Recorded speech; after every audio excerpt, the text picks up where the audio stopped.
I was at the Hilton Hotel in downtown Albany, not far from the Capitol building. It was about 9 o'clock on a Thursday night, and I was there not as a guest, but to look for my wife. She was there with her boyfriend. She didn't know that I knew she had a boyfriend, but I did. I had known about it for some time, and it was gnawing at me, every day a little bit at a time, and I was going to do something about it. I thought long and hard about what I should do. A man can only take what he can take. For months I looked the other way, hoping her affair would end. But it didn't end. Diana continued her affair with Darren Ranger, all the while pretending to be a faithful and caring wife to me. We talked about our future plans and what we wanted to do. It was all a load of crap. She didn't mean any of it. I was trying to figure out what I had done to make her run to another man and want to have sex with him. Obviously, I was missing something. I obviously wasn't doing it for her anymore. At least not in the quantity or as often as she wanted. I tried to think of ways to let her have her fun for now and then get her back to being a faithful wife, but it was all just nonsense on my part. Once she got a taste for other men, it would be hard for her to come back to me. I waited a few months, but she gave no sign that she was going to change her ways. Then I decided it was better to just end it. I have to admit that it took me a while to come to terms with this decision. I work very long hours, often 18 hours a day for several days in a row. Was this the reason my wife turned her attention to another man to fulfill her needs? Was I unconsciously ignoring her? I didn't think so, but obviously something was wrong. But if I wasn't meeting her needs, why not talk to me about it? Why not just say, I need to move on and be done with it? Why have a boyfriend behind my back and yet say useless things like, I love you to my face? Why not do the mature thing and tell me you want to break up and get a divorce? Too many questions and not enough answers. So I came up with a plan. Maybe not a perfect one, but one that I can live with. I wasn't at the hotel to be violent. Hell, it wasn't worth it at that moment. I wasn't going to do something stupid and beat the crap out of her boyfriend. No, my lawyer had warned me against it and told me it would end badly. I'd end up in jail and get a criminal record. No, I was just there to end it. To put her out of her misery and maybe give her a few minutes of misery. You want to know a little bit about me, don't you? So my name is David Walters. I'm 31 years old, born and raised in the Albany area, and I work as a physician. I'm an emergency room physician, and I practice at the main hospital in town. Or at least I used to practice. I have a mother, father, and brother, all of whom live nearby. I also have a wife. I recently applied for a leave of absence to recuperate. I'm burned out. I admit it. I haven't told my wife about it because she doesn't care. My own doctor advised me to do this so I could properly recuperate and not die of stress early. I've been burning the proverbial candle at both ends and sometimes in the middle. I desperately need rest. After finding out that my wife was having fun with other men, I finally decided to take a break. My wife's name is Diane Walters, née Stapleton. She's 30 years old, and she works for a national bank in the city. We live in a pretty nice 2-bedroom apartment near the hospital, and we don't have children. Thank goodness for that. Diane's height is about 5 feet 8 inches. She has long, thick brunette hair that comes down below her shoulders, and she is very good-looking. She attracts men's attention very easily. Too easily. She's easy to look at. We met at university. I liked her from the very beginning. I met her in an English class I was taking in my second year. Science students had to be able to read not only technical literature, but also to understand it. My main focus in that class was Diane. I asked her out, and as they say, the rest was history. Until today. After university, Diane and I lived together for almost 2 years and got married right after I finished medical school. I managed to graduate without the huge debts that most medical students face. I was financed by mom and dad's bank. Yeah, I know what you're thinking. A poor little rich kid complaining and crying about his great misfortune. That's a load of crap. While I was in school, I worked damn hard every summer to earn as much as I could. My family helped me out by making me promise to pay my parents back when I graduated high school and started making money. Now my family is living well. My father has a construction and contracting business, and he is doing very well. He has over 100 employees and a warehouse full of materials and equipment that he uses in his business. I worked for him as a laborer during the summer, earning minimum wage to pay for tuition for the next year. So I know a thing or two about hard work. Now I work 18-hour shifts at the hospital, and I'm on call on my off days. But you don't care about that, do you? You want to know what's going on with my wife at the Hilton. You want to know what I'm going to do with her. Well, that's about to happen. I've said before that I've known about her having a boyfriend for some time now. Why haven't I done anything about it yet? Well, that's a fair question. I have to say that I went through several stages of grieving the loss of my marriage before I decided what to do. Yes, at first I was stunned to realize that Diane was cheating on me. After all, I thought we were a team. I thought we had the same desires, aspirations, and plans. And then I find out she's hooking up with this Darren guy. What the hell? We talked about starting a family. We talked about what kind of kids we wanted. We even started thinking about names for them. Names for boys and girls, and we even looked at houses in the suburbs for crying out loud. We talked about her taking maternity leave at work once we had a baby in our family. We discussed the pros and cons of her becoming a stay-at-home mom and taking full care of the kids. Her own mother did the same for her brother and sister. We had already opened a savings account to put a down payment on the house and pay for baby expenses. My salary at the hospital was growing rapidly. Last year, they paid me $120,000. I paid my taxes and paid my parents back almost $10,000. Diane was paid well at the bank and was making about $80,000. We were in great financial shape, and my job as an ER doctor had great earning potential. I would likely be making almost $600,000 a year in 5 years. We shared dreams. We made plans. We told each other every day that we loved the other person. I loved my wife and she loved me. At least I thought she loved me. Now not so much. What happened? I found out about Diana's affair quite by accident. A nurse from the emergency room was at a downtown restaurant on a date with her husband. She had met Diane the year before at a Christmas party at the hospital, and being good with faces and names, remembered that she was my wife. She also recognized the guy she was with. We'll come back to him. I watched as Diane and her boyfriend walked through the hotel lobby and headed for the elevators. They entered one of them, and he turned to press the button for the floor he was renting a room on. I watched as the indicator light above the elevator stopped at the number 12. I sat down, looked at my watch, and considered my plan one more time. In the back of my mind, I knew that this was what I needed to do to make things right in my life. I can only tolerate so much disrespect, and today I will right this little injustice. Today I'm going to stir the pot. We'll see what happens. I walked up to the front desk and asked to call the room occupied by Mr. Darren Ranger. Mr. Ranger is the owner of a local business that does landscaping and property maintenance. Mr. Ranger lives very well for himself, his wife, and 2 sons. So well, in fact, that he has found it necessary to have an affair with the loan officer of the bank with which he does business. That loan officer happens to be my wife. Darren and Diane had been enjoying each other's attention for almost 2 full years. Yes, I couldn't believe it when I found out the extent of her infidelity. I found out quite by accident when one of the nurses in the emergency room was working the same shift as me, and happened to mention that she had seen Diane and her friend Darren at a restaurant downtown. The nurse had been there with her husband and friends the previous weekend. That same weekend, I was working an 18-hour shift to deal with the shootings and stabbings we see all too often when alcohol and drugs are in full swing. She knew Darren because his company did retaining wall work for her husband in the backyard. There you go. So the cat was let out of the bag. When I was home a few days later, I casually mentioned to Diane that Rhonda had spotted her at a restaurant last week with a friend. I didn't mention that I knew it was Darren's, but I asked about the menu and the quality of the food, and maybe we should go there sometime. The pale expression on Diane's face quickly recovered and she said, "That's fine," and left it at that. The following week, I did a few things. I talked to my father about what I could or should do if I suspected my wife was unfaithful. He was shocked that Diane could do something like that. I know he really liked her and expected us to have children soon. From our conversation, I derived a basic plan of action to protect myself. We had a long heart-to-heart talk, and at the end, we agreed that he would not share information with my mother. I went to my supervisor at the hospital and shared the information with her as well.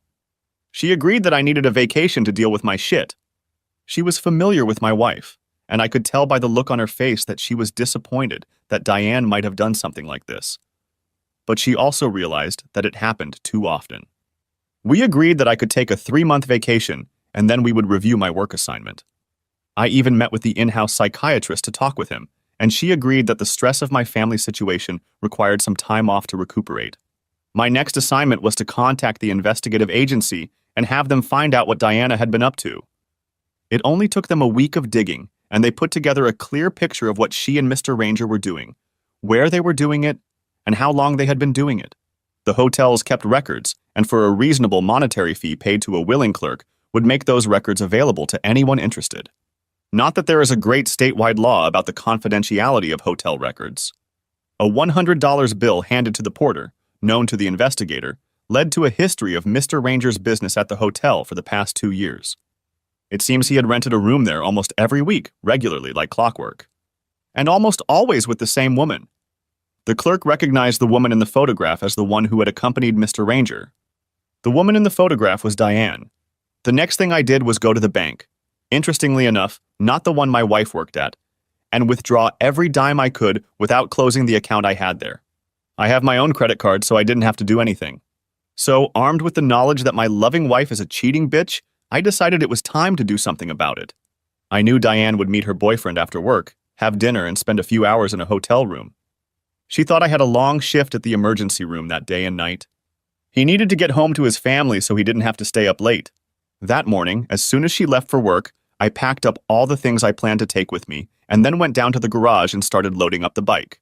I loaded a few things into my car, my used trusty Subaru Outback, and asked my dad to pick it up later that day and leave it at his house. I wasn't taking much, but I had everything I figured I would need for the next few months on the road. The rest of the day was spent sorting out the little things I wanted to take or get rid of. It was a strange day.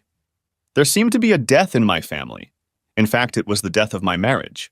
My bike is a 2016 Honda Africa Twin, equipped with racks, fog lights, heated grips, navigation system, crash bar, and a few other items that make it perfect for long-distance travel.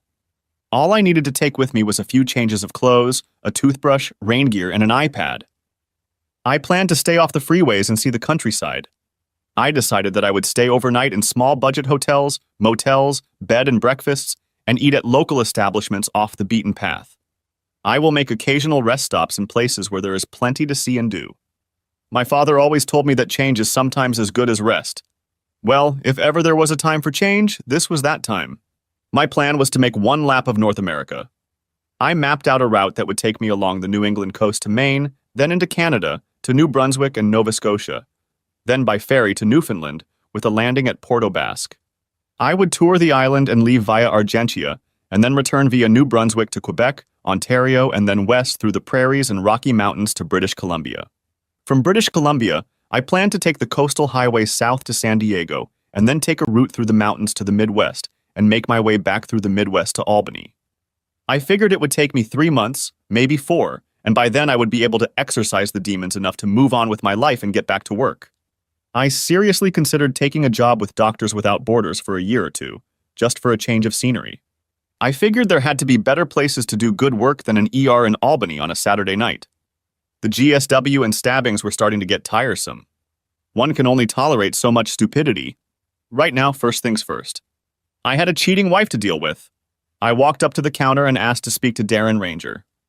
The attendant picked up the phone and called his number. After a few rings, he answered. I took the phone from the clerk. I exhaled, just like that. May I speak to Diane Walters, please? He faltered. There's no one here by that name. You must have the wrong number. Just tell her there's been a death in her family. What? Shit, I continued, raising my voice. Just tell her that her husband died. He died today. Tell her David Walters died today. There were no voices in the receiver, but I could hear noise in the background and muffled speech. I repeated, raising my voice a little. Just tell her her husband is dead. And then I hung up. When I handed her the phone receiver, the receptionist looked at me wide-eyed. I looked at her, smiled and thanked her, then turned and walked out of the hotel. My motorcycle was parked out front. I put on my gear and helmet and waited for a few minutes. Diana ran out of the hotel into the street. It was dark enough that she didn't see me or the motorcycle as she hurried out of there. She quickly got into a cab. I figured she was headed to our apartment. Her apartment now. I, on the other hand, was headed for freedom. Diana. Oh my God. Someone called and told Darren that David was dead. What the hell? I needed to get home right away. I got dressed as fast as I could and ran for the elevator. A few seconds later, I was outside and took a cab home. I got to the apartment building and ran inside. The elevator took forever to get to our floor. As soon as the doors started to open, I ran down the hallway and struggled to put the key in the lock. I ran inside and called out to David's. I searched all the rooms, but he wasn't there. I sat down at the table to catch my breath, and I felt my heart pounding.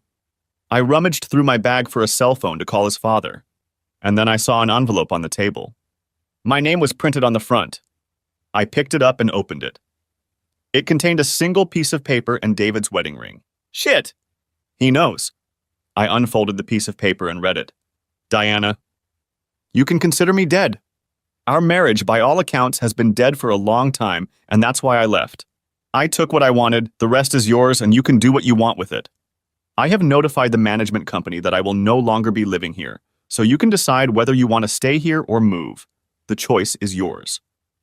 Don't look for me. I'm on the road for a break from work, life, and your fun with Darren Ranger. It's clear to me that you're no longer interested in being married to me. Enjoy your life, and I wish you all the best. David. One last thing. My attorney will contact you shortly and provide you with information that you may or may not use. That's your choice, too. Oh, shit. What am I going to do now? I never thought David would find out about Darren. Shit. Shit! There was nothing serious about the relationship with Darren. It was just fun. David works atrociously hard, and even when we do get to spend time together, it seems like a lot of things get in the way of our intimacy. Honestly, I was lonely for a man's touch. I knew that David would slow down at work, and when we had a predictable schedule, we would pick ourselves up and be just like every other married couple. I thought that eventually we would have a couple kids, buy a house, and become a normal family. That plan went to hell. Darren is a very charming guy, and it was easy to get infatuated with him. The more I thought about him, the easier it was to imagine that I could have him once or twice a week and it wouldn't interfere with my marriage. I tried to call David on his cell phone, but found that his number was no longer in service. I called his mother and father and pounced on them. His father refused to talk to me, saying only that David had left and I could go to hell. I looked around the apartment again and saw that most of David's things were gone. The furniture was still there, but I noticed that his closet was empty. A few books from the shelf in the spare bedroom were gone, and there were a couple of black garbage bags in the kitchen. Opening them, I saw that they were David's things that he had obviously decided he didn't need. I had no idea what to do. I was sitting at my desk, and it felt like my life had evaporated before my eyes. I'd screwed up big time. I decided I would go to his family tomorrow and try to figure out what I'd gotten myself into. I tried calling a few of his friends but got nowhere. All they could tell me was that they thought he was busy at the hospital and that they hadn't seen him in weeks. No one at his brother's house answered, and I didn't have any of their cell phone numbers. Damn! I went to the refrigerator, found half a bottle of wine, and poured it into a glass. I sat at the table, staring at the note and my husband's wedding ring, thinking about how stupid I was, and trying to think of a way to fix this. Whatever the fix was, it wouldn't come without pain on my part. I screwed up big time. David. That first night I hadn't traveled very far. It was almost 10 p.m. when I saw my wife run out of the Hilton Hotel and into a cab. She thought I was at work in the emergency room and would be there until tomorrow. She figured she would have plenty of time to spend with her boyfriend and then come home and clean up. I engaged the starter and the bike immediately came to life. The Africa Twin is a DCT. That means it has a programmable 6-speed automatic transmission. It also means there is much less rider fatigue on long rides. The 1000cc bike is a beast. It can go for days at high speed and carry me and all my gear. I have no death wish, so I'm always very careful when I ride, looking at everything around me and anticipating what the cars and trucks will do. Situational awareness is really important for safe riding. I've seen a lot of kids brought to the emergency room who were going too fast on a crotch rocket and generally weren't good riders initially. This usually leads to a crash. I've seen kids killed because of stupid actions on a motorcycle and many others permanently crippled. Not a pleasant ending. The destination was only a few minutes away. It was east of the river at the Holiday Inn Express, just off the highway. I was exhausted physically and mentally. I wanted to eat, take a hot shower, and get a good night's sleep. I was checked into a room and I realized that the hotel was where my marriage ended. Now I was at the hotel starting my new adventure. How appropriate. How ironic. Diana. Leaving the apartment early, I drove to David's parents' house and rang the doorbell. I noticed that David's car was parked in front of the garage, so maybe he was here. Miriam, his mother, came to the door, and when she opened it and saw it was me, she immediately closed it in my face. I pressed the doorbell button again and waited. I kept pressing the button until a few minutes later the door opened, and this time it was John, David's father. He was just a wonderful man. What the hell do you want? Please, John, I need to talk to David. Please, I need to see him. Ask him to come out. John frowned. You're too late. He left Albany last night. I don't know where he is, and frankly, if I did, I wouldn't tell you. John, I need to talk to him and explain everything. If he just listens to me, I know we can work through this. What the hell? You've had a long-term affair with another man and you expect your husband to just say, "Oh, don't worry, honey, it's okay." Like he will. Get your cheating ass off my doorstep and we don't want to see you here anymore. With those words, he slammed the door shut. I sat on the step for a few minutes, trying to figure out what to do. I rang the doorbell again. I kept ringing until John opened it. Before he could say anything, I blurted out, "Please, give him a message from me. Tell him I'm desperate to talk to him. Just ask him to call me. Please." I turned and walked back to the car and sat for a few minutes, hoping John would tell me how to contact David, or if he was in the house, come out, but he didn't. He closed the door and that was the end of it. Nothing more. I returned to the apartment and found a letter taped to the door.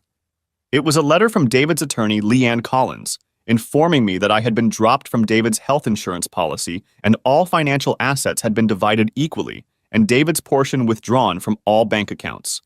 In addition, the life insurance policies have been amended so that the beneficiaries are now his parents. The letter also advised that David Walters did not wish to have any further contact with Diane Walters, and therefore any correspondence that Diane Walters may wish to send to David Walters should be in writing and sent to his attorney. Any correspondence will be held until such time as David Walters indicates that he wishes to receive it.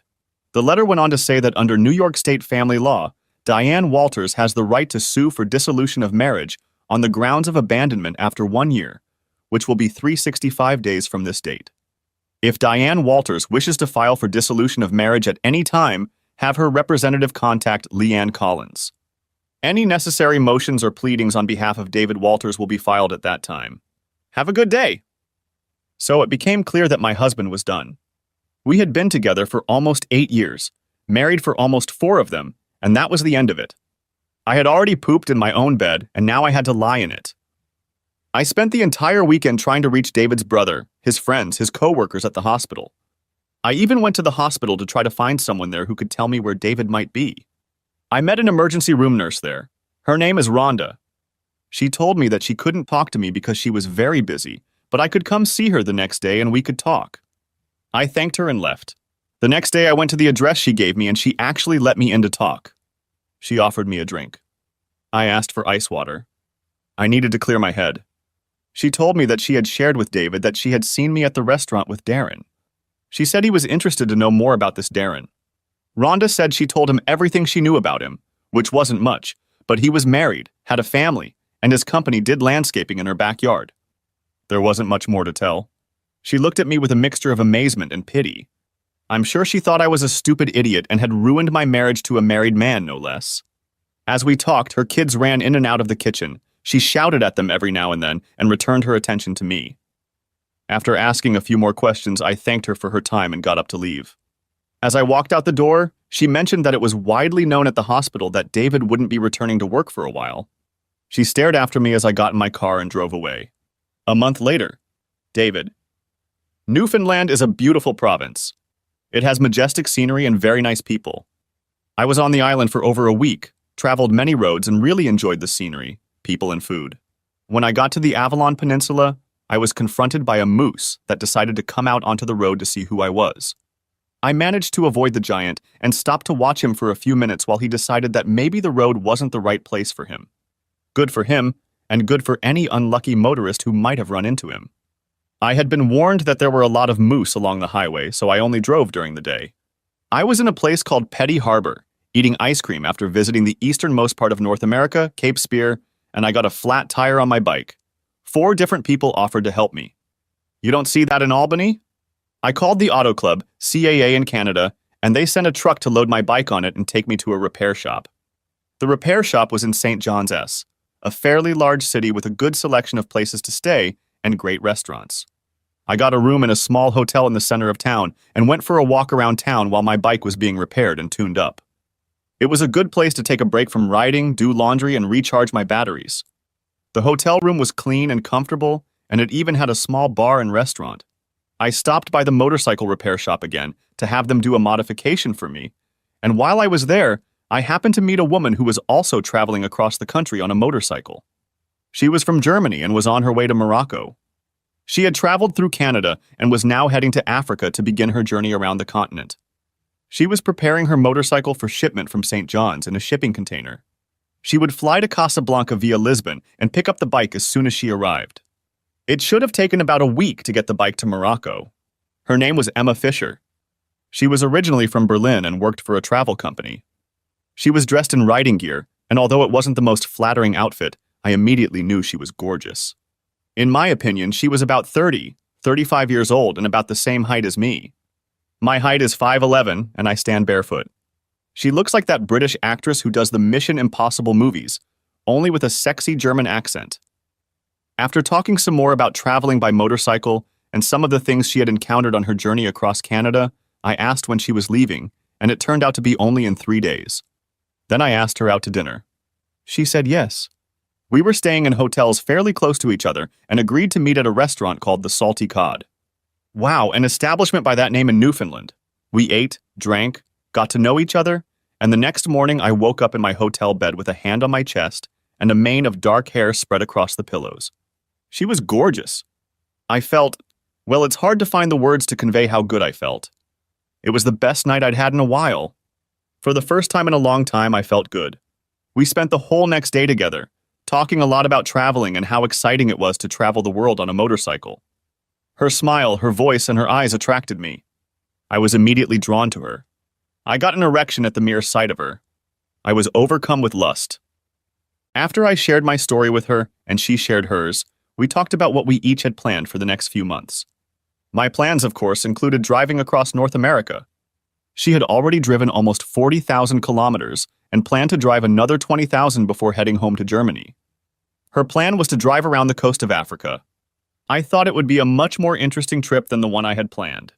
All the next day, while I spent time with Emma, I thought about the pros and cons of changing my plan. I even called my father and talked to him to let him know that I was thinking about going to Africa. I figured he might think I was out of my mind if I just texted him and my mom that I was going to Africa and would see them later. We talked for almost an hour.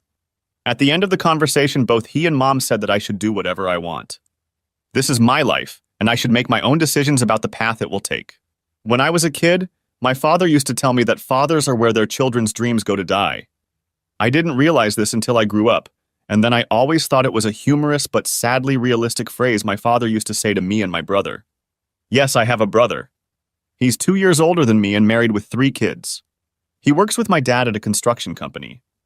Paul loves to build. He works very hard for his family and his wife shows him respect for his hard work. Marcy quit her job to raise her children at home, and I have to tell you, I think it has paid off for them. She is a wonderful mother and my parents love her to death. Their children are spoiled by their grandparents. But I digress. Let's get back to my plan. The next night I asked Emma if she wanted some company on her journey through Africa. I didn't know if she had a boyfriend, husband, or soulmate she was going to meet, but I decided to play a little game and asked anyway. He who dares wins. She looked at me with a smile and asked, "Are you saying you want to come to Africa?" She says bluntly, "Yes, it is. What happened to your plan to travel North America?" Well, you've opened my eyes a little bit, and I think Africa might be a more interesting place to visit. It's a little out of my comfort zone, but I think I need to challenge myself and see what happens. Maybe I'll do well, or maybe it will be terrible. Right now, I don't really know.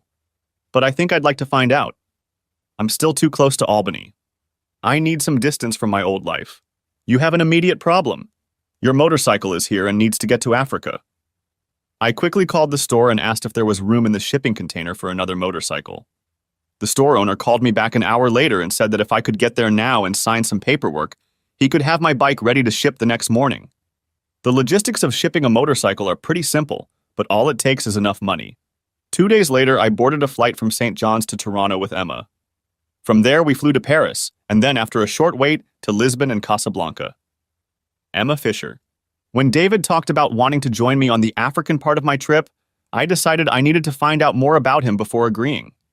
I made a couple calls to a friend from the office I work in back home in Berlin. Her husband works for the German police, and she asked if he could make some inquiries about one David Walters from Albany, New York, and confirmed that what he had told me about himself was true. My friend called me back very quickly, and informed me that he was, as they say, the real deal. He worked as a physician in the emergency room at Albany General Hospital and was on sabbatical leave for 3 months with a possible extension to 6 months. He comes from a prominent family in Albany and is currently divorced from his wife of nearly 4 years. It appears she was having an affair with a married man. He graduated from medical school among the top of his class and has no children. It's amazing what the police can dig up without much effort. I even got a picture of him to make sure it was indeed the David Walters I was asking about. It was him, all right. Withholding this information, I was glad to be traveling with David. The fact that he was a doctor was good to know in case we had an accident and needed medical attention. But at the same time, I knew that he must be suffering greatly from his wife's infidelity to leave for such a long period of time and travel alone. I had a long-term partner, a man, and I can tell you that being cheated on by your partner is not something that can be tolerated for long. I ended my relationship by throwing all his stuff on the balcony of our apartment. He got the message. I can tell you that traveling alone is different. You can go wherever you want and whenever you want. But it can also be lonely. I have been on this journey for a few months now and have traveled over 30,000 kilometers. I plan to write a book about motorcycle travel from the perspective of a woman traveling alone. I've been taking photos and videos of every part of this journey, as well as keeping a detailed written diary, and it will probably take me a few months to edit it all and make it into something I can sell. I may be interested in doing all this, but it has to be interesting enough for others to pay money to read about my adventures. I have a friend back home who suggests I put some of my videos online, maybe on YouTube or some other social networking site. David has a lot to learn about hardcore, long-distance motorcycle travel, and the first task is to supply him with the best gear he has. I called a motorcycle store in Casablanca, and they have almost everything he needs, and they know of other stores and outfitters in the area that can provide more things he'll need. It will be interesting to travel with Dr. David. I hope I can be a good tour guide. Diana. David's mother and father have made it clear that they want nothing more to do with me. They refuse to talk to me and won't tell me where David is. I don't know what to do about my marriage. It's becoming obvious that David and I are over, so what should I do? He hasn't started the divorce yet, and I'm not sure if I want to be the first to file for divorce. What if he comes back and changes his mind and wants to try to repair our marriage? What will I do if he gives me another chance? What will I do then? Will he be able to trust me again? I felt very lonely after Darren told me that we couldn't see each other anymore. His wife started to suspect something, and he was afraid that she might have hired an investigator to get evidence of his affair with me that she could use to punish him in the divorce. So that was over and done with. Besides, he was afraid that David might have told his wife that he was having fun with me. My social life is very modest, almost non-existent. But I can't take it anymore. I need to get out of the house. I need to see people and socialize. People at work often meet on Fridays after work. I'm going to start walking with them. The walls of the apartment are starting to cramp me. I really need a change of scenery. David? Casablanca is an amazing place. Casablanca, Arabic for Al Dar al Baida, or Dar al Baida, is Morocco's main port, located on the North African coast of the Atlantic Ocean. The city is home to about 4 million people and is an interesting mix of very old and very new and modern. I got us an inexpensive hotel room to stay in while we waited for the ship to arrive with our bikes. Emma drove me to a few places to purchase the necessary gear, and we played tourist, walking around the city, eating food, and learning about the history and culture. We learned that the ship was delayed 2 days due to bad weather in the Atlantic, and we ended up staying in Casablanca for 8 nights. Some of those nights were the best nights of my life. The others kept up. Diana. Almost 2 months and no word from David. I need to start figuring out what to do. It looked like he was serious about getting rid of me. What did I do that was so wrong? I mean, he was never there for me. This damn hospital was the only thing he cared about. He has me alone, and he should have been there to take care of my needs too. I love him, but with his schedule and my schedule, we had very little time together. I have needs too. Darren actually stopped by the bank yesterday to see me. He figures his wife is no longer suspicious of what he does when he's not in the office, and we can start seeing each other again. When I told him that my husband left me, all he replied was that we could save on hotel bills by using my apartment. I need to get a man in me again soon or I'm going to go crazy. I was hoping it would be David, but without him, I may have to make do with Darren. Damn it. David. I can't believe the beauty of Morocco. I also can't believe the beauty of Emma. The more I learn about her, the more I like her. Not only is she physically beautiful, but she's also very smart, resourceful, drives a motorcycle beautifully, has tons of common sense, and is not afraid to use it. She taught me a lot about real adventure riding. She told me that she has a longtime boyfriend, referred to at home as a common-law husband, and she has no children. Her boyfriend decided he wanted to live with another woman and announced in a very correct manner that their relationship was over. She threw his crap over the railing of the apartment balcony and moved on with her life. In Casablanca, I bought a bunch of new equipment I needed to survive in these conditions. I now have a supply of gasoline and oil for my motorcycle. Plenty of water for me. Tools for repairs like fixing a flat tire or a broken chain. My bike has metal covers on the underside of the engine and extra LED headlights. I also have a battery and cables for recharging, since none of our bikes have a Kickstarter. I have a new GPS system that detects even off-road routes and connects via satellites rather than cell phone signals. I have the best riding gear, a sleeping bag, and an inflatable pillow to sleep on for those nights when we stay in campgrounds away from towns and villages. I also have a small gas stove to heat water and food. I can even make coffee, which is a big deal. We plan to stay in small bed and breakfast inns as often as possible and eat local food. This proved to be interesting when we arrived in Morocco. My North American gut wasn't quite ready for the change in diet, and for the first few days I had to stay close to the restroom. Emma found this very amusing, as she was used to eating from all sorts of places. I bought some pills to help with my bowel movements. My med school training had taken its toll, and I remembered that dehydration is not your friend. I drank more water and all was well. I received a letter from my attorney to let me know that nothing was going on with Diane. She has been quiet and hasn't tried to send me anything. I guess she realized it was over between us, or was trying to figure out what her options were and what she was going to do. I didn't care at all what she was doing. I only knew that what I was doing now was what I wanted. I didn't want a wife who wanted to spend time with another man. Hell, if she wanted another guy, why not just tell me that and we could go our separate ways? But no, she couldn't be honest with me. She was supposed to be having fun with that landscaping guy. She had to pretend she still cared about me. What a load of crap that was. After leaving Casablanca, we drove south towards Marrakesh. It's about 250 kilometers on the main highway, the A3, but we decided to take a more indirect route through the port city of El Hadida. It was a hot day, but it was a great ride, and we enjoyed getting there on less direct roads. The town of El Jadida was very beautiful. We spent one night there and then traveled to El Badouza, a town on the coast.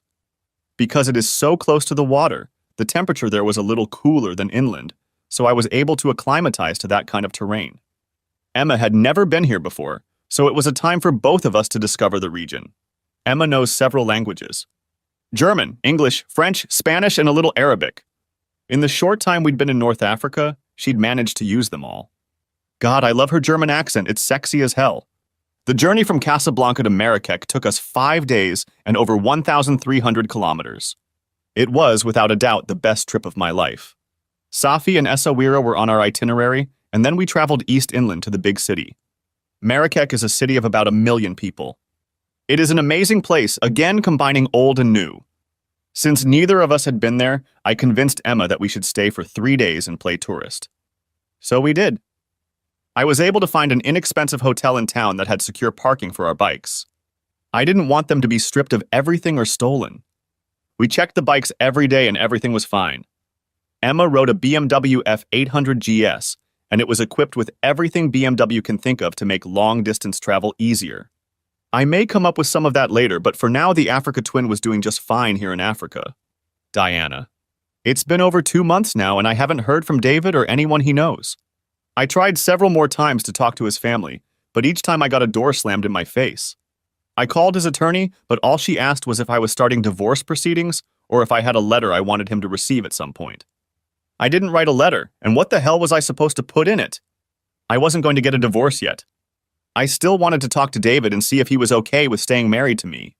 After all, he's a great husband, and I know he'll be a great father when we have kids. If we have kids. But right now, it doesn't look like that's going to happen. I've had several different guys in my apartment for one night. Does that make me a bad person? Probably yes, but maybe not. After all, my husband left me and went God knows where. No call, no text, no email to tell me what he's doing and when he'll be back. It would be nice to hear from him. David. Africa is so different from anything I grew up with. The culture, the language, the terrain, the food, the weather, everything. But at the same time, it is remarkably similar to home. The people here are pretty much the same. People want to take care of their families and homes. They want to make sure they have food on the table and a roof over their heads. Just basic survival. Parents want a better life for their children. They want peace and security. Not every country on this continent has a stable government whose goal is the welfare of the people. In Morocco, the situation is better than in many other countries. Traveling with Emma was very educational. She is a real woman with an extraordinary sense of adventure. She is clearly unhappy unless she is challenged. I, on the other hand, am being challenged to give up my own fears of different things, places, and environments. I grew up in fairly safe New York State, in a very stable family with a mother, father, and brother. I went to a good school and came home to a cozy and safe home. Not every family in the world can boast such luxury. One thing I have realized since I went on sabbatical is that people all over the world depend on their families and friends and take pride in the place where they live, no matter how humble it may be. Africa is a learning experience. Traveling is a learning experience. My eyes are being opened in ways I never imagined. And I am experiencing it with a remarkable woman.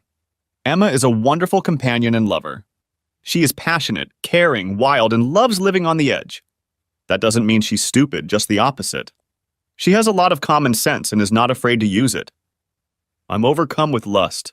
Lust for Emma and travel. Lust for a new way of life. I don't think I can go back to the lifestyle I had in Albany. Emma Fisher. I really enjoy being with Dr. David on this Africa trip. He is such a pleasure to be around. He is constantly amazed at the difference in things and life in Africa compared to his upbringing in the US. He has worked so hard to do the right things his whole life. University, medical school, family, and wife. And all of this led to his disappointment with the one person he thought would be with him forever. He thought his wife would support him in his profession and in the choices they made together. But she lost her way somewhere. I don't know her, and my mission is not to take her husband away from her. But from the looks of it, she did a good job of leaving him, and all by herself. We've only been together for a few weeks, but I can tell that if things continue the way they are now, we're going to have a hard time breaking up when he has to go back to work at the hospital. I have a plan that I made before I started my adventure, and I have to see it through. I have committed to a publishing house back home to write a guidebook for women who want to see the world on a motorcycle. I doubt I'll make much money from it, but I'm enjoying it. It's something I enjoy doing. And I think I'm good at it. David. We are on our way from Marrakech to Laayoune. It's about 900 kilometers, and we are driving mostly on the coastal route. There is almost nothing on the long stretches, just dust and wide open spaces. The beauty is breathtaking and awe-inspiring at the same time. A greenhorn like me has to respect the environment and pay attention to what's going on around me. My American passport doesn't entitle me to much here. A passport issued by an EU member country is well recognized here.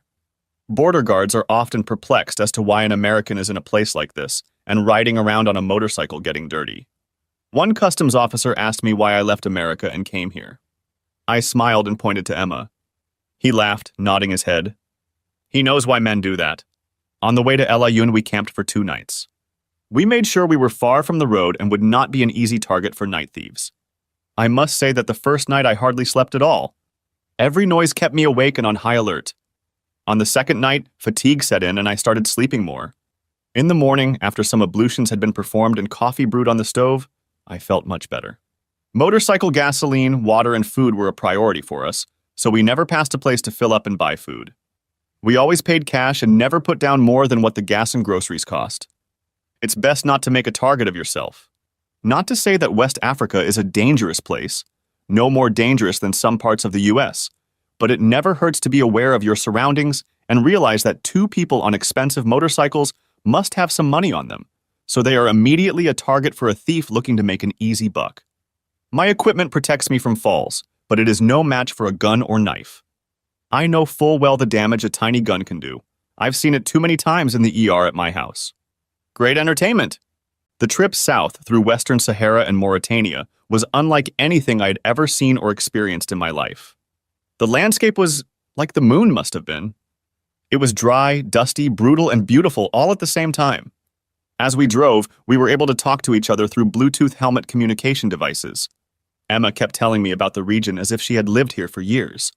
She was the editor of a travel magazine, and had researched the area very well before leaving home. It was all amazing to me. I loved it, but at the same time I was scared to death. Scared because it was so foreign to my white American upbringing. Did I mention that Emma talked nonstop?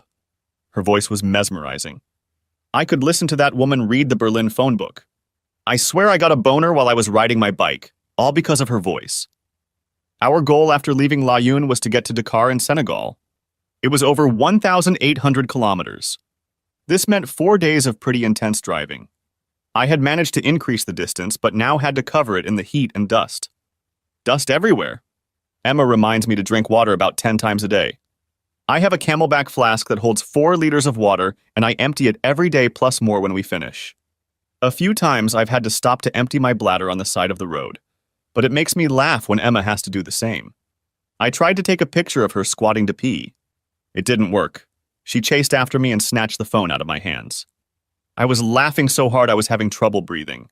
I could tell you about the trip through Western Sahara and Mauritania, but that would be repeating the same thing 4 times.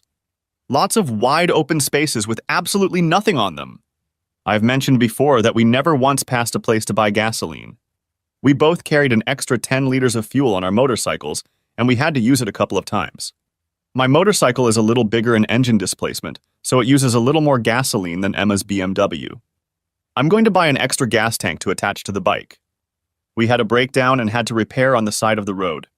It cost us about 3 hours, but that's the price you pay. We spent 3 nights in the tent, and it's just amazing how you can be intimate with a woman when you haven't had a chance to shower beforehand.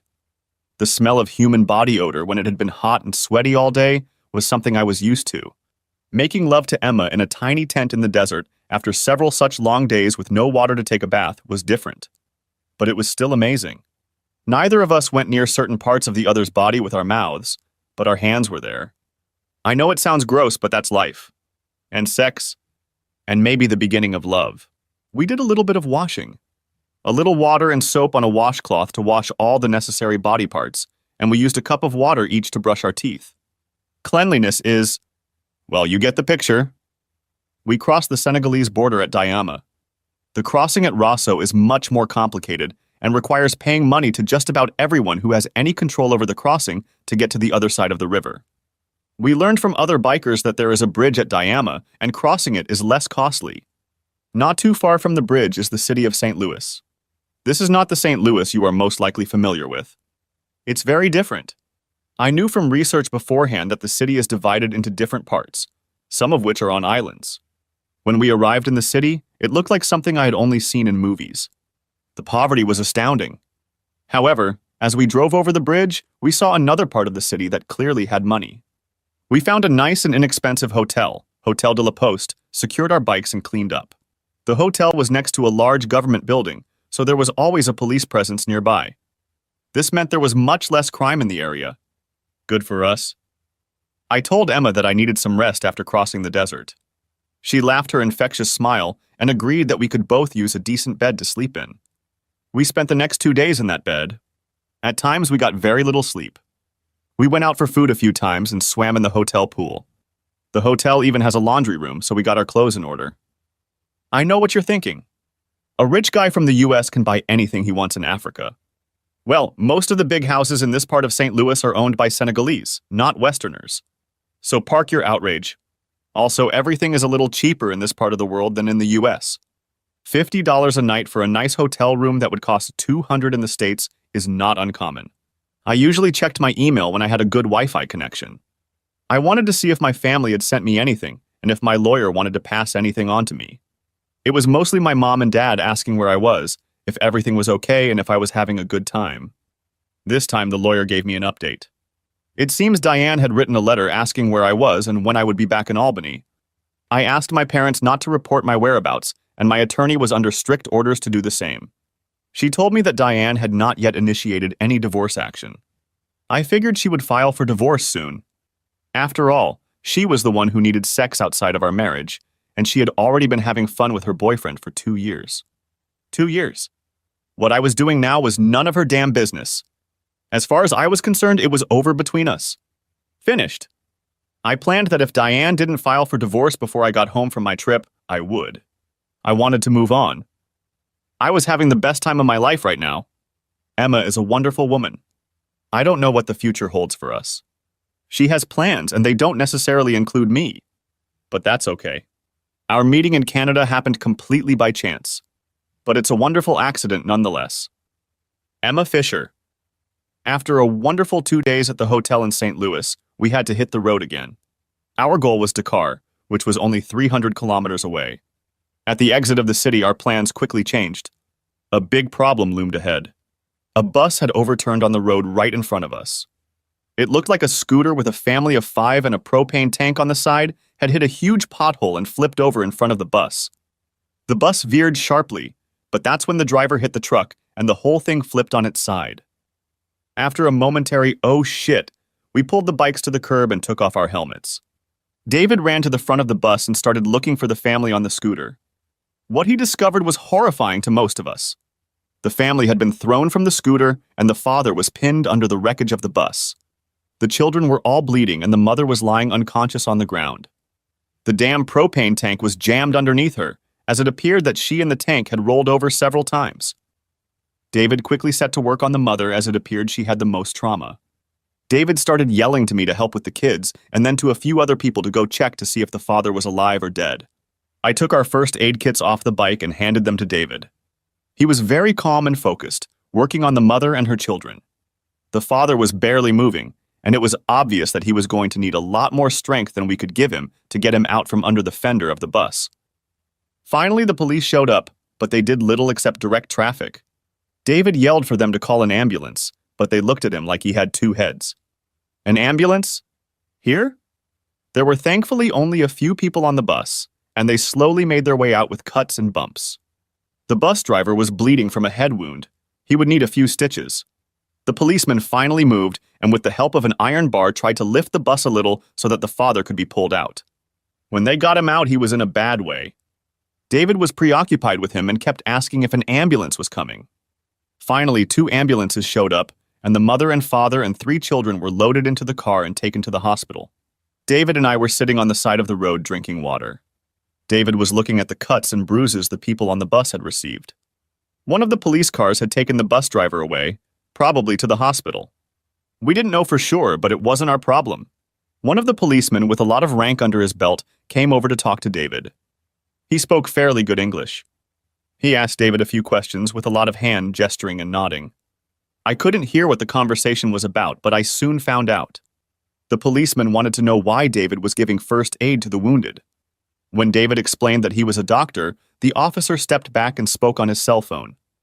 He nodded his head for another long time and then turned back to David and asked if he could follow him. The hospital asked that David stop and tell them a little about the family's injuries on the scooter. The hospital didn't seem to have a doctor at the moment, and all they had were a few nurses who were very busy at the moment. We got on our bikes and followed the police car to the hospital. It certainly wasn't the kind of hospital I was used to seeing in Europe, but it wasn't horrible either. The building was old and in need of updating, but it looked clean enough and there was no trash in the hallways. The nurse David was talking to waved her hands and told him that they didn't have the capacity to take on another patient. David looked around and found everything he needed to stitch up some cuts on the children and then asked me to help him. I had no idea what to do, but he was very good at explaining to me what I needed to do to help him. Stitching is very easy. The hardest part is getting the curved needle through the skin. Once you do it a couple times, it's no problem. I helped David for what seemed like a very long time, but I know it only lasted a couple hours. The sight of blood was unfamiliar to me, but it's amazing what you can do when you need it. David was amazing. I couldn't believe what he had done. I had almost forgotten he was a doctor until he ran up to the scene of the accident and started shouting instructions to people. When danger arises, most people run from it. David ran towards it. Oh my God. We spent another 3 days in St. Louis. David spent most of that time at the hospital, where he saw several patients, both from the scooter and bus accident, and many others who had been brought to the hospital. I learned from a nurse that rumors of a doctor seeing patients at the hospital spread quickly. This means that many of those who do not see a doctor may get the opportunity to have their problem brought to their attention. The man worked for over 30 hours without a break. I went back to the hotel to get some rest and clean up. David needed another night to rest and get ready for the road. When we left town, we were a little sad because we knew that now the people there would not have a regular doctor they could count on for help. David. The return south brought new adventures. Our planned stop was Dakar. I had read a bit about it on Wikipedia and was eager to see the city. Dakar is the capital of the Republic of Senegal and is home to about 4 million people. I was struck by the contrasts of the city. There was a lot of obvious wealth in the city, but there were also areas of rampant poverty. It seemed strange to see expensive Mercedes-Benzes and shabby scooters in the same traffic. But they seemed to coexist without much open hostility. People were in the business of surviving. Families had to be fed and housed, and for that you had to go to work. That was life. It was no different than any other place I had seen since leaving Albany. It was just that now my eyes were open, and very much so. Perhaps I had Diane to thank for that. Maybe her inability to keep her legs closed to other men was the impetus that allowed me to see a whole new world, one that had been foreign to me before. Every day I was getting a better understanding of what was involved. With Emma as my guide and partner, I insisted that we get a hotel on the beach. So far, we'd been splitting the cost of the hotels and lodgings we'd stayed in. But I knew Emma's finances were limited. At least that was the impression I got from our conversations. So I told her I needed a vacation after my experience in St. Louis. I had the money, and at that point I wasn't worried about the cost. So we stayed for 3 days, played tourist, and spent some time at the beach. It was wonderful. Emma told me that traveling with me made her very happy. I told her that she was quietly saving my life, giving me a new life. But then reality intervened. I checked my email and got this. From Chief Administrator, Albany General Hospital. To Dr. David Walters. David, we hope you enjoyed your leave from your hospital duties and that you are rested and ready to return to work. We have agreed on 3 months with the possibility of extending it to 6 months, but only if we and you mutually agree. Unfortunately, I have to inform you that you must return here as soon as possible, but at the latest by the 1st of next month. Your coworker is sick, so the emergency room needs you back at work. I can cover the shortage of doctors for a few weeks, but suffice it to say, we need you back here as soon as possible. Let me know if you have any problems and I will do my best to help. Call me when you receive this, please. David, I'm sorry to disrupt your plans, but we really need you. So wherever you are, please get your ass home. Laura. Dr. Laura Johnson, Chief Administrator. Well, shit. All good things come to an end sometime, and this adventure was another victim of reality rearing its ugly head and biting me in the ass. I decided I could ignore the email for a few days and continue the trip. So that's what I did. Emma Fisher? The journey south was going to be very difficult and, frankly, much more dangerous. Especially since David told me that he had been told to go back to the United States and return to his work at the hospital. We talked about me going home to Germany when he needed to go home. I then suggested that we ride a little further south to Namibia and ride from Windhoek to Cape Town. We contacted a bike store in Dakar that had contacts to ship our bikes by air and arranged to have them loaded on a cargo plane in 2 days. That's what we did. The flight to Windhoek was memorable because the airplane was old and the pilot and co-pilot looked like nothing more than teenagers. The weather during the flight was very windy. We were glad to get down on the ground at the Windhoek airport and see our motorcycles. We sorted out the equipment, paid the curators so nothing was accidentally lost, and hit the road. The trip south to Cape Town took only 5 days. We both knew that the end of our time together was approaching fast, so we tried to make the most of that time. The sex with David was fantastic. I fell in love with him. He's the hero of my books. I didn't want to part with my hero, but I had to get back to work. I needed to start writing a book and editing hundreds of hours of video. The publisher was anxious to see some progress, and the money they'd given me was running out. I needed to go home and do things there. David arranged for us both to fly to Frankfurt, and there we parted ways. He would fly to JFK Airport in New York, and I would take the train to Berlin. There was a direct train from the airport to Berlin, which takes about 5 hours. David planned to take the subway from JFK Airport to the city, and then take the train from Penn Station to Albany. He would take a cab to the hotel. On the day of our last night, we turned in our bikes to a bike store. Mine was sent to storage, and David's was sent back to the U.S. It was a sad day for me, and I could see that David didn't want to go home. At the Frankfurt airport, we were very quiet. I looked at him, and he looked so sad. His eyes spoke for themselves. I kissed him and told him he had to catch the next flight. He returned the kiss and whispered in my ear that he loved me. I realized that this was not the last time I would see this wonderful man. Albany, New York. Dave! Dave! It was my brother Paul yelling to me. I was standing in the hotel lobby looking around, trying to figure out where he was. It was my second day back in the US after leaving Africa. Holy shit, bro. You're looking good. Where the hell have you been? Overseas. Hey, how did you know I was here? No. I have a client meeting here in a few minutes. Dad and Mom said you were taking a break from work and your wife. They never told me or Marcy where you went. What the hell is going on with Diane? It's a long story. So, you're coming to my house for dinner tonight, and you're going to tell me what the hell is going on and what you've been up to. I didn't argue with him. I guess it was time to get back to life here at home. Okay, thanks. A good home-cooked meal would be great. We chatted some more, and then I told him I had to go to the hospital to see my boss. Paul pulled out his cell phone and I'm sure called Marcy to tell her I was coming over for dinner. Next on his list would be Mom and Dad. I hadn't asked him not to call Diane, but I was pretty sure he wouldn't. It was a short walk from the hotel to the hospital, and it was a beautiful morning. Strangely, on the way to the hospital, I passed the building where Diana worked. The hospital administrator, Dr. Johnson, was happy to see me and even told me that she had received a strange letter from the Senegalese government through the U.S. State Department thanking me for the services rendered by an American doctor coming to St. Louis. She was very curious as to what this was all about, and I told her the story of the family on the scooter. Father, mother, 3 children, and a propane tank. She thought it was all very strange. I guess the letter was their way of thanking me for my help at the hospital. The ambulance chief briefed me on what was going on and then put me on the schedule. I'll start tomorrow and work 12-hour shifts for the next 6 days. That's great. Those 12-hour shifts easily turn into 18-hour shifts when there's a traffic accident or something stupid like that.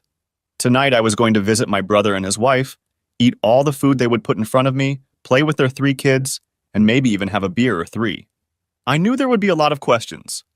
But I was ready. Marcy hugged me tightly as I walked through the front door and grabbed my coat. David, how are you? We've all missed you. Well, I'm fine, thanks for asking. The kids, after I handed out small gifts to them, went to play in the family room. Now let's get down to serious business. Marcy went straight to the main question. What the hell happened between you and Diane? Why did you leave? Gosh, Marcy, it's good to see you too. I wouldn't mind a beer if you guys happen to have one in the fridge.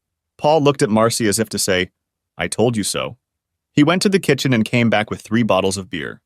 I sipped from a bottle under the stares of my sister-in-law and brother.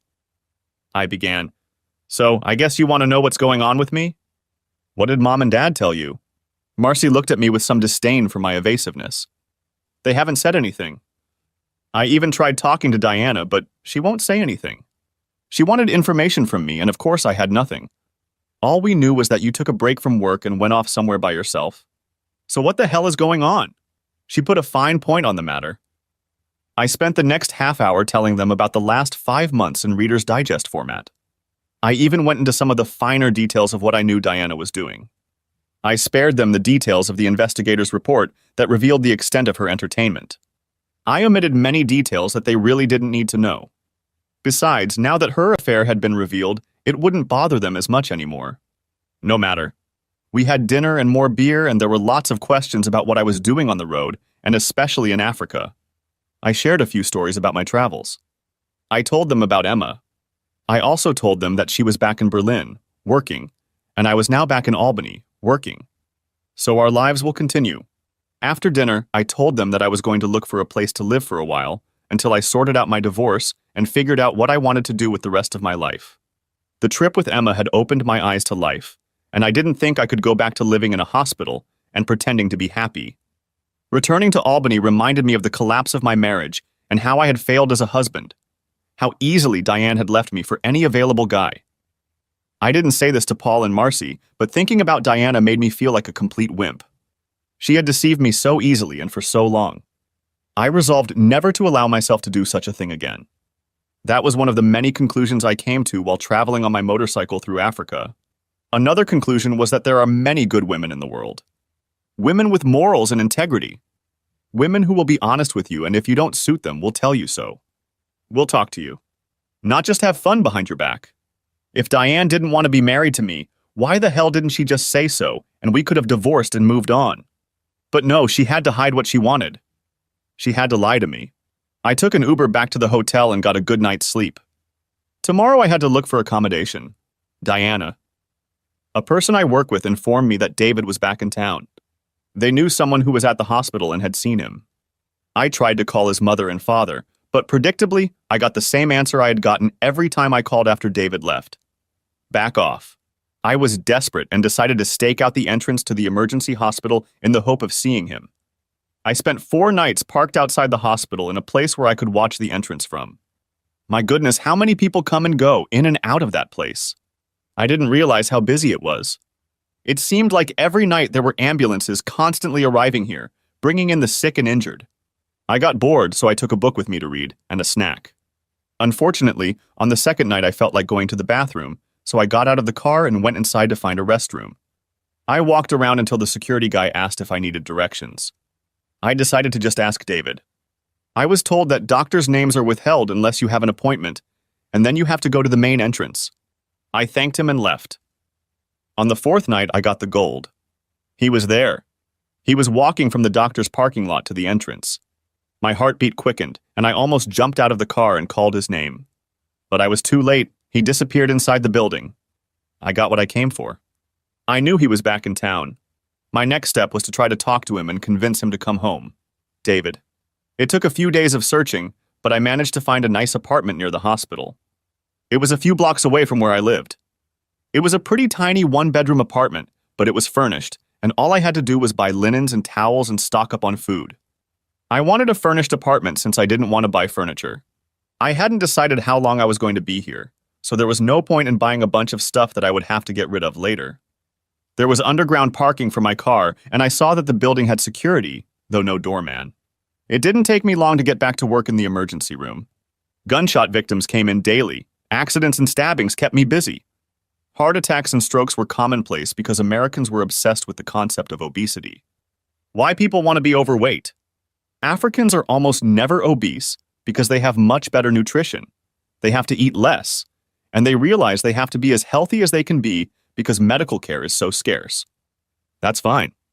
All those ambulance clients and their insurance companies were paying my salary. 2 weeks after I returned to Albany, I called my attorney and asked for a meeting. 3 days later, she and I discussed the details of the divorce from Diane. There wasn't much property or money to divide, and I told her that Diane could keep all the things we had in the apartment we shared with her. I told Diane this as I was leaving. Leanne had thought ahead and had already prepared a petition to dissolve the marriage. I told her to take action.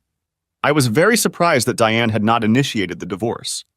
I assumed that she was anxious to move on with her life and disengage with me. After discussing the details, I left and went home to my apartment. Once there, I realized that my life outside the hospital would be lonely. I needed a hobby. I called and found out that my motorcycle would not be delivered to me for a few more months, so I decided to look for another one. I spent some time on the internet comparing motorcycles and decided to go look at KTM.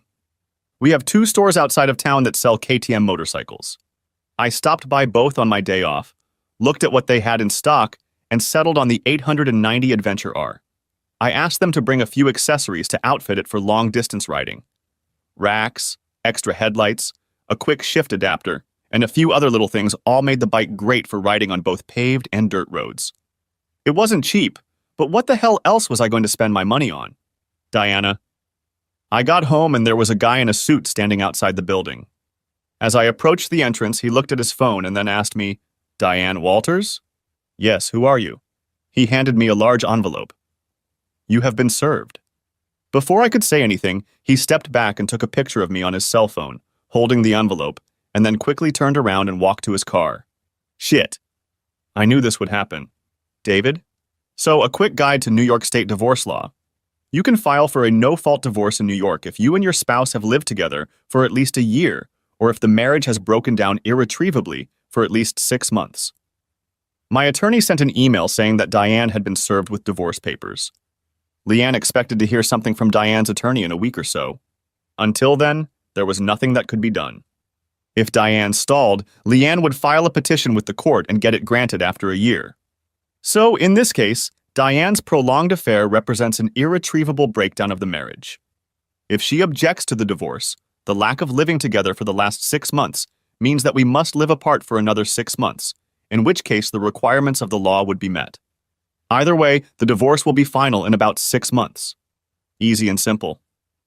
And then my doorbell rang. Diana. Okay, I did something I probably shouldn't have done. I followed David when he left the hospital at the end of his shift 2 days ago. I followed him to the apartment building where I assume he now lives. It's only a few blocks from our apartment. Well, mine, I guess. Now that I knew where he was, the only thing I lacked was the courage to go to him. I waited a few more days to work up the courage to change into an outfit I knew David liked. He always told me I looked good. It was skinny jeans with high heels and a white sleeveless blouse. I put my hair up in a ponytail just like he liked. Simple but elegant. If things went the way I wanted them to, the jeans and blouse could be removed quickly. I went to the store and bought a beer that I knew he liked. It was something called an IPA. I don't know what that means, but I know he likes it or liked it. I also brought a bottle of white wine for myself. A California Chardonnay. Taking a deep breath, I pressed the call button for his apartment on the panel in the entryway. After a few rings, he answered. Hi. David, is that you? Who's that? It's me, Diane, your wife. Silence. Can I come up? More silence.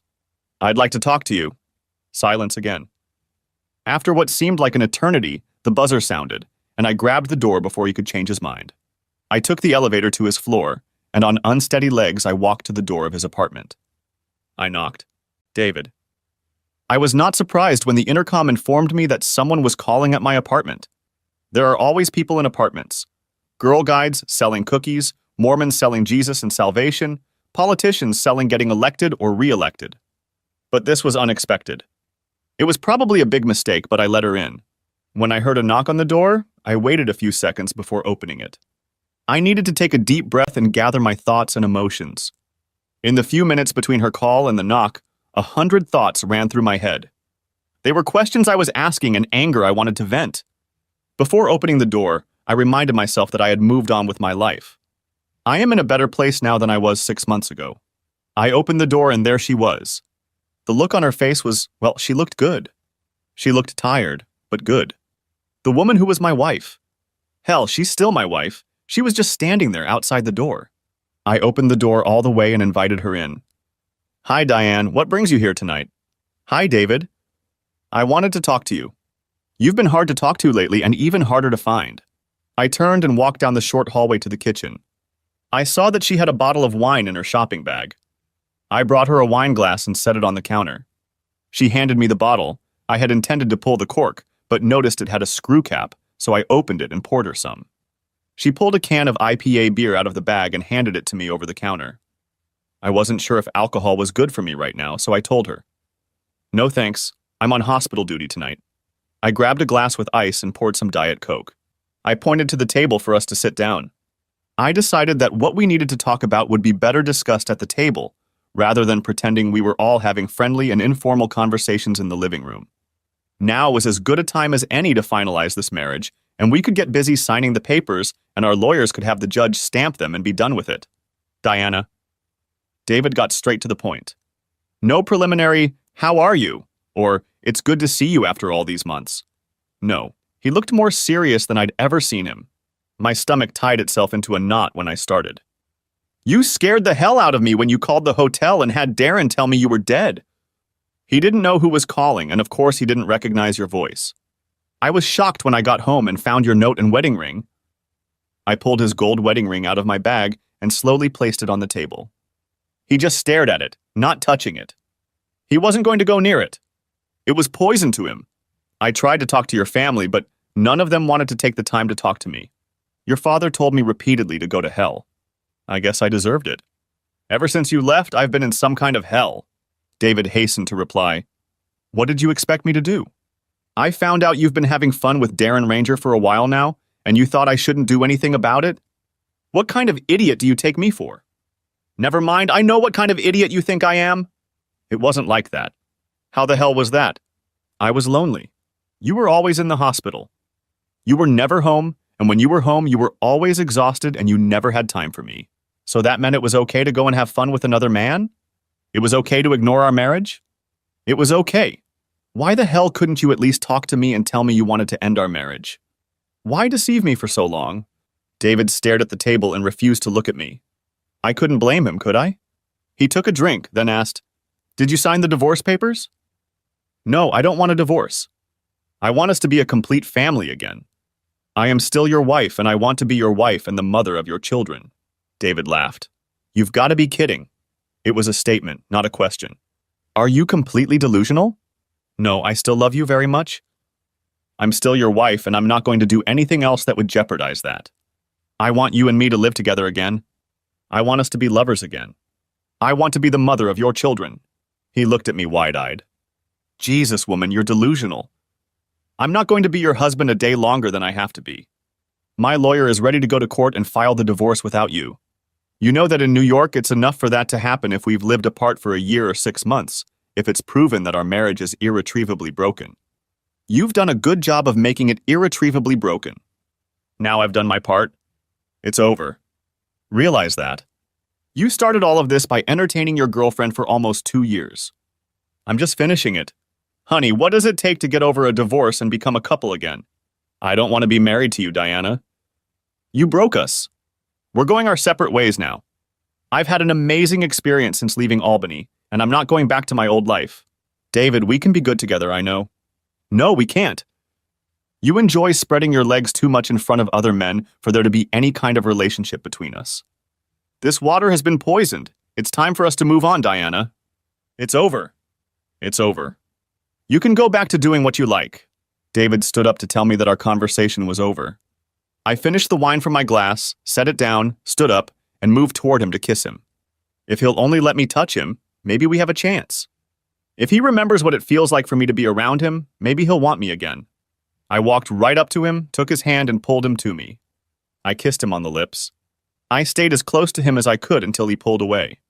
It was only a second, but I realized it was the beginning. The last thing he said to me was, "Don't forget to take this with you."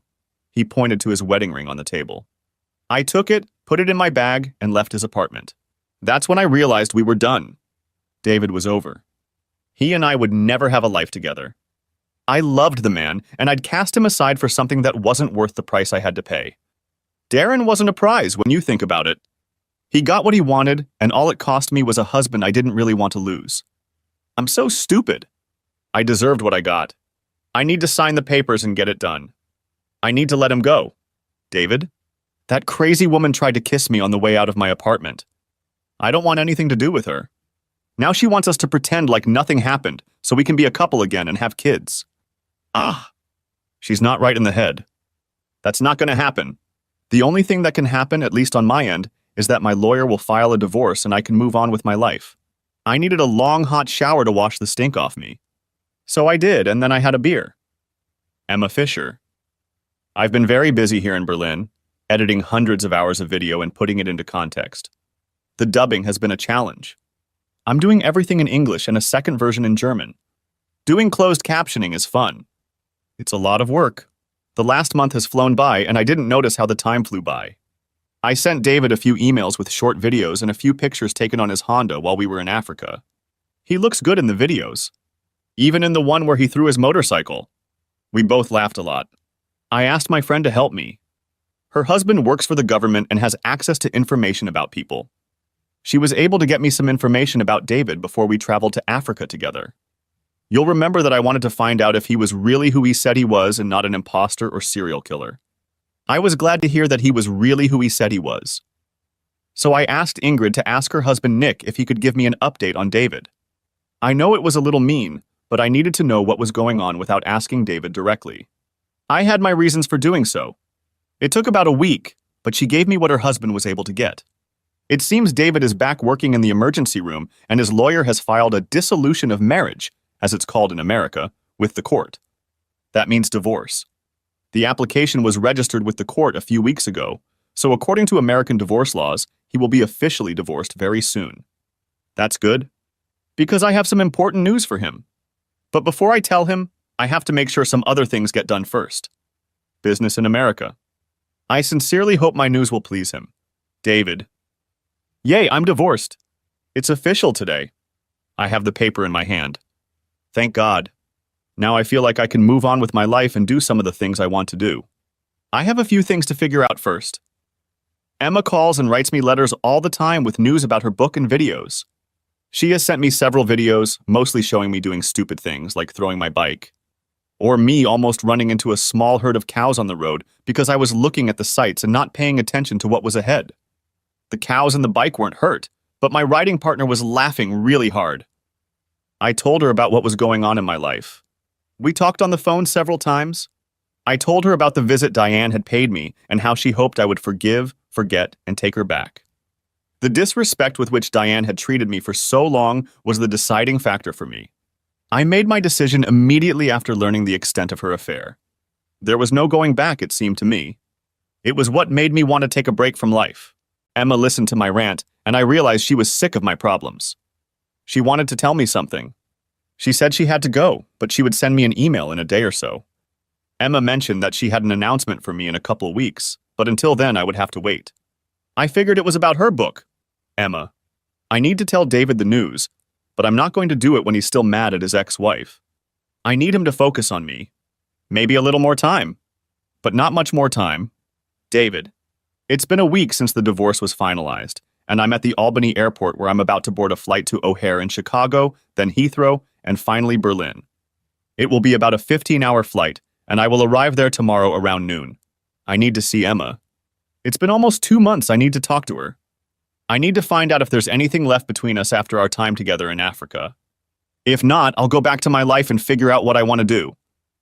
Doctors Without Borders is recruiting for hospitals and looking for doctors to work in different parts of the world. The pay isn't great, and I'll have to see how badly my family wants me to pay off the student loans they gave me, but I'll figure it all out somehow. I landed at Berlin-Brandenburg Airport, went through customs, picked up my bag at the carousel, and went outside to hail a cab. I booked a room at the Parkview Hotel, located right in the center of the city in the Alexanderplatz district. It's a very nice hotel with all the modern amenities of a high-end hotel. Not at all like the little diners Emma and I had stayed in while in Africa. After I checked in, showered, and grabbed a bite to eat, my task was to find the building where Emma worked. I knew it was in the center of town, but I had no idea how to get there. Of course, I turned to Google to figure out where to go. I saved a map of downtown and went for a walk. It was almost 4 p.m. when I got to her building. I decided that if Emma didn't want to visit me, I would play tourist for the remainder of my flight home to the United States. I tried to deal with my own expectations about how I would react if I showed up on her doorstep unannounced, so to speak. Surprisingly, the building was only a few blocks away, and the road took about a 15-minute walk. I went inside and found the company's office in the directory in the lobby. I took the elevator to the floor and stepped out into the lobby. I approached the very attractive young woman behind the counter. She greeted me in German. I smiled at her and asked if Emma Fisher was here, and if I could see her, please. The young lady was surprised to see me. Her eyes opened wide, and her carefully sculpted eyebrows raised noticeably. The American was asking for Emma. She grabbed her phone and made a call. After a few seconds of very quick conversation, she looked at me and said, "Emma or someone else should be here in a minute. If you'd like, you can sit here and wait for her." She gestured to the soft leather chairs. When I sat down, she picked up the phone again and started talking, this time quietly, almost in a whisper, but very quickly in German, to whoever she was calling. I thought I heard the word American a couple times. She looked at me with the corners of her eyes. In the few minutes I sat there, several women who passed by looked me over from head to toe. I didn't realize what was going on. I was definitely under scrutiny. Do they really do this to every visitor? Are there really so few visitors here? Another very attractive woman came up to me. "Dr. Walters." I didn't have time to think. Yes. "Follow me, please." It wasn't hard to follow her slender backside, covered by a very tight short skirt, and the way her high-heeled shoes clicked on the polished granite floor. It was then that I realized I had told the receptionist that I was David Walters, not Dr. Walters. I guess they know more about me than I realized. We walked down corridors through fancy glass and steel offices. A lot of women threw glances at me. I wasn't sure if it was because I looked out of place or because my fly was unzipped. I discreetly checked it. It wasn't. Was there an announcement over the public address system that a strange American was roaming the hallways? After a long walk that seemed like it should have ended in the lobby, I saw Emma coming out from around the corner. A smile was shining on her face. She ran the last few steps to me, hugged me very tightly, and kissed me on the lips. There were a lot of people watching us now. "My goodness, David, when did you make it to Berlin?" "A few hours ago. I went to the hotel and cleaned myself up before coming here." I didn't want to show up here looking like a vagrant. I figured if I did, the security people would throw me out on the street. I figured she'd ask why I was here. It would let me know if we were back to the status of acquaintances, that the hot nights we'd spent together in Africa were behind us, shelved as beautiful memories, and our real lives were ahead of us, on their own, separate. Emma spoke, and the audience watched and listened. She took my hand, and we turned and headed to the editing room where she was working. She wanted to show me what she was doing with the video she shot during her travels. Emma was wearing a very nice long and flowing black skirt, a long-sleeved white blouse, and shoes with heels, but not as high as many of the other women. From their gait and appearance, you would have thought there was a fashion show going on. Her clothes were a far cry from the motorcycle gear I was used to seeing her in. And she was naked. Naked was my favorite part. My best memories were split between being with a naked Emma and seeing a part of the world that had been a mystery since I was a small child. I liked the naked part best. I'm a man. I decided to just go with the flow and see how things went over the next few hours. We talked about her work on the book and the videos that will be part of it. Some of the videos will be on YouTube and most will be on the publisher's website. People will pay for a subscription to watch them. Do you have time to have dinner with me? I'd like to know what's going on with you beyond your book. And I'd like to share some things with you about what's going on with me. How long can you stay? Well, I can stay for a few days. My return flight is in 3 days, but I can easily change it if I need to. What do you have in mind? I didn't know where Emma was going with this. Whether she was asking me to stay longer or figuring out when she could get rid of me. I don't want to be like the remains of a fish dish, get rid of it quickly so it doesn't stink. I'd had enough of women who seemed to care about me, so I was on my guard. I want you to meet my family. I've told them a lot about you and they are looking forward to meeting you. You could knock me down with that answer. Oh, well, I suppose I can do that. I need to eat first, and I'd really like to try a good German beer. I can leave and meet you after you're off work. No, you won't. I'm leaving now along with you. It's been months since I've seen you, and I have important news after your news. As we walked out, people's heads turned to watch us go by. Emma held onto my hand. We walked back to my hotel. On the way, I asked her where she lived. She said in an apartment nearby. I wondered briefly if she had a husband she hadn't told me about. The last thing I wanted was to be the other person. It would have been easy enough to hide that kind of information when we were traveling in Africa. But when she got home, things would get very fast and serious. Reality bites you in the ass very quickly.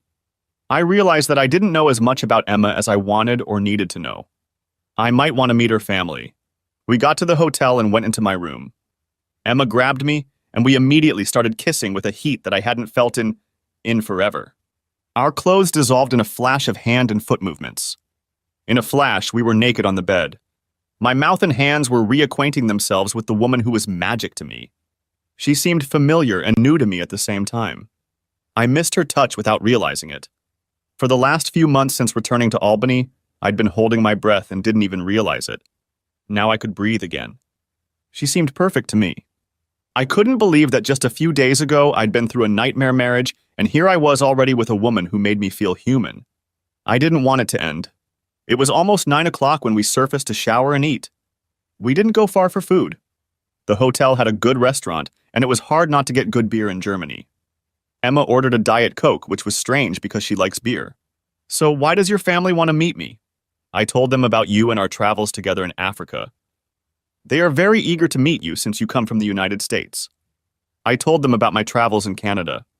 My parents have been to the United States several times to visit my aunt in Florida. She lives there part of the year, I think, near Tampa. There are a lot of retirees there. The weather is nice, especially if you have arthritis.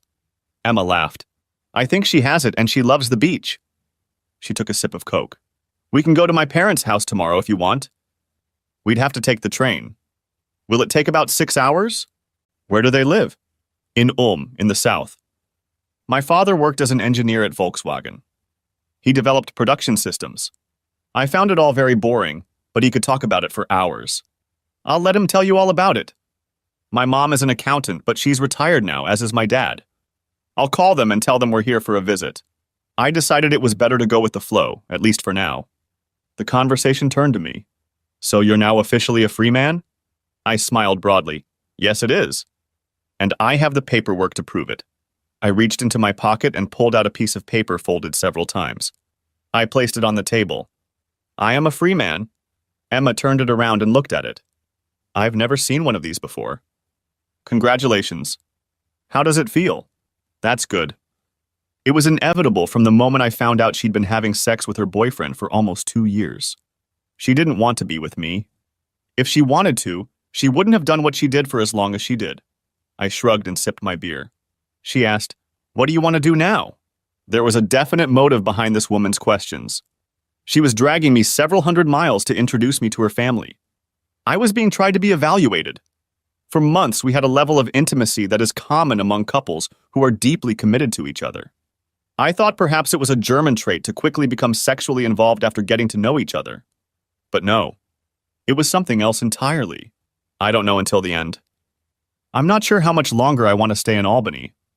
They want me at the hospital and will pay me well, but there's too much history there, and I need to find another part of the world to explore.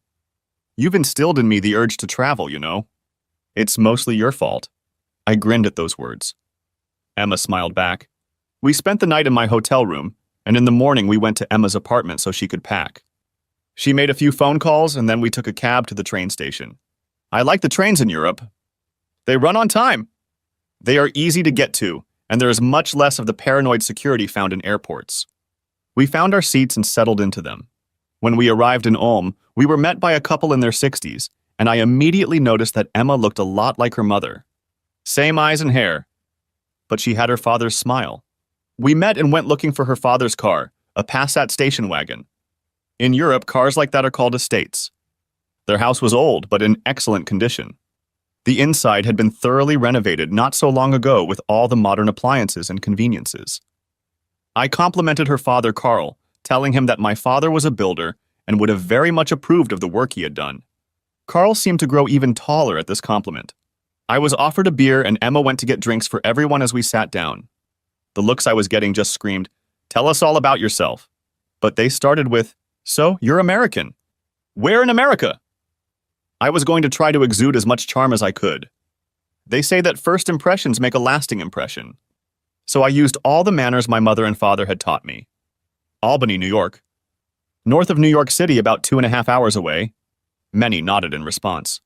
Thank goodness Emma returned with the drinks. Beer for Carl and me, red wine for her mother, and a glass of ice water for herself. I started connecting the dots. So we sat in the living room, and as the silence became a little uncomfortable and her parents' eyes made laser holes in my head, I decided that if I wanted to survive the next hour, I needed to start a conversation. The best way to start a conversation is to ask people about themselves. So that's what I did. I knew they wanted to know everything about me, but I shifted my focus to them and used the little Emma had told me to get them talking about me.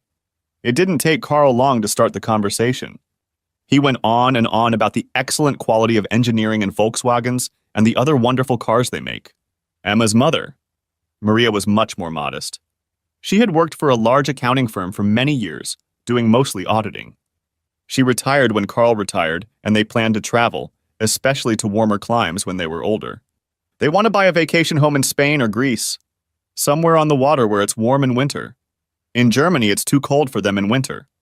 They deserve a vacation from the cold. They have friends who do the same, so they can find a place nearby. They would see. It was like my own family. Amazingly similar. My parents had bought a huge van with a big diesel engine, and they planned to see the country. They also wanted to spoil their grandchildren. I know they thought I would add to their number in addition to my brother and his brood, but it didn't work out. It did. A large dinner was being prepared in the kitchen. Carl continued his review of the advantages of German engineering and German beer, and Emma watched me closely as I watched her. Carl did not fail to inform me that he was the reason Emma got into motorcycling in the first place. He has owned motorcycles for most of his adult life and still has a BMW 1200 in his garage. He also has a smaller motorcycle for local trips, but the big BMW is for long-distance travel. Maria often rides with her husband, and they spend several days at a time traveling. Not as long as they used to, but they still enjoy traveling long distances. Tomorrow he will proudly show me his motorcycles. Tonight we're having dinner. I felt like I was being scrutinized to get some sort of stamp of approval. Almost like a job interview. What are my goals in life? Where do I see myself in 10 years? That sort of thing. I was expecting to be given a different bedroom to Emma's, but was a little surprised to find that Maria had put fresh towels for both of us in the same bedroom.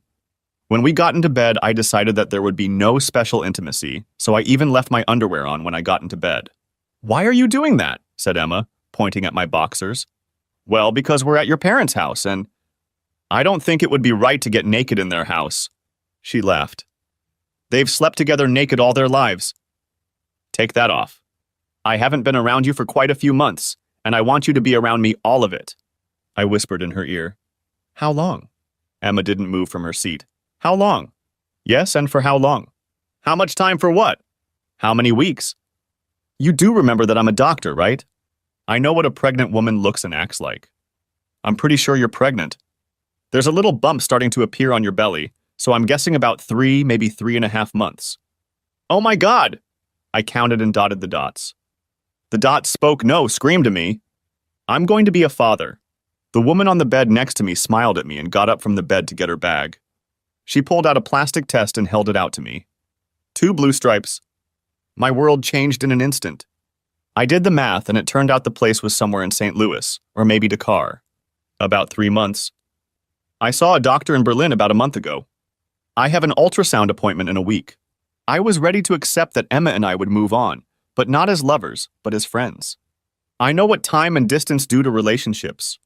What was once hot, crazy cools down in the light of day and reality. But a big part of me wanted there to still be a connection between us that wasn't broken. For it to be rekindled again. And it did. Just a minute. I crawled off the bed, went to my bag, and fumbled for something I had brought with me. I took this just in case. I took it in my hand and went back to bed. Emma sat up. She was still naked. I opened a small box and pulled out a ring. "Will you marry me?" Her face immediately brightened and her eyes widened. "Yes. Yes. Yes." I hugged Emma as tightly as I could until I remembered that there might be others who wanted to hear the news. I got up, dressed quickly, and opened the door to see 2 very surprised people standing in the hallway. "We'll be right out." Emma dressed quickly and we all went into the living room to share the news. Of course, Maria knew her daughter was pregnant. Mothers always know these things.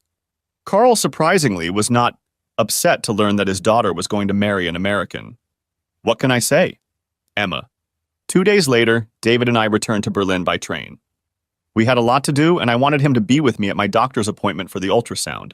David spent some time on the phone with the hospital where he works, and of course, his family to share our news. His mother and father shouted over the noise of his brother, his wife, and their children. I heard words like, "David is getting married," to that German girl he spent all that time in Africa with. They were overjoyed at the news, and especially at the fact that I was pregnant. I was the next one to take a hiatus, but told the publisher I would work from home on the book part and do as much as I could with video. When we went in for the ultrasound, we were given the real shocking news. The doctor was running a wand over my abdomen to look for a heartbeat. It took a few seconds and David stared at the monitor. I saw the look on his face and then a smile. I knew right away that all was well. My doctor made a few buzzing noises and finally let us listen to the heartbeat. But here we were in for a surprise. I heard David say, "Oh, wow," and that surprised me. I had heard the machine make heartbeat sounds, but they were very fast. David looked at me. "We're having twins." The doctor smiled. I cried, "David, we were married in Berlin." Maria and Carl, a few of her friends, and a few people from the publishing house were present, about 30 people in all. It seems that the day I showed up at the office, word spread like wildfire through the women that the American Emma had talked so much about was here. They all had to actually see the doctor riding around on a motorcycle. There were a lot of decisions to make. We decided to go to Albany and look for a place to live for the time being. That way, we would be closer to my family, and we would have a place for Mary and Carl to visit as often as they wanted. I talked to the hospital and agreed to a shorter shift cycle in exchange for less pay. I was fine with that. I had a pregnant wife with whom I wanted to spend every spare minute. The next few months were hectic. Emma grew older. We found a nice 4-bedroom house that would be a great place to raise children. It was only a short drive from my brother's house. Marcy and Emma were already busy decorating the house and planning what we would do when the family got bigger. My wife, Emma Maria Fisher Walters, gave birth to beautiful twin girls weighing almost 6 pounds each. Our life became a constant feeding, dirty diapers, and more feeding. I've forgotten what sleep was like. Maria and my mom are in a fierce competition to be the best grandma. My dad and Carl are also competing to see who can outdo who in design and construction. They have grand plans to renovate and expand my house. I can't keep up with them, and I'm not going to try. David, just when you think life has kicked you in the balls, something good comes out of it all. I lost my wife because of her need to have sex with other men. A woman I loved and thought she loved me. But she wasn't, and she lost respect for me and our marriage. She hid her infidelity from me for a long time, and eventually it meant the end of our marriage. I felt guilty, but she made the decision to date another man. I don't think she realized that her actions had consequences. Meeting Emma was purely by chance. If I hadn't gotten a flat tire in Newfoundland while eating ice cream, I probably never would have met her. And where would I be today? Who knows? But I do know that meeting her was the best thing that could have happened to me. I have a new life, a wonderful wife, 2 children, and a future to look forward to. This is the life I wanted. Emma.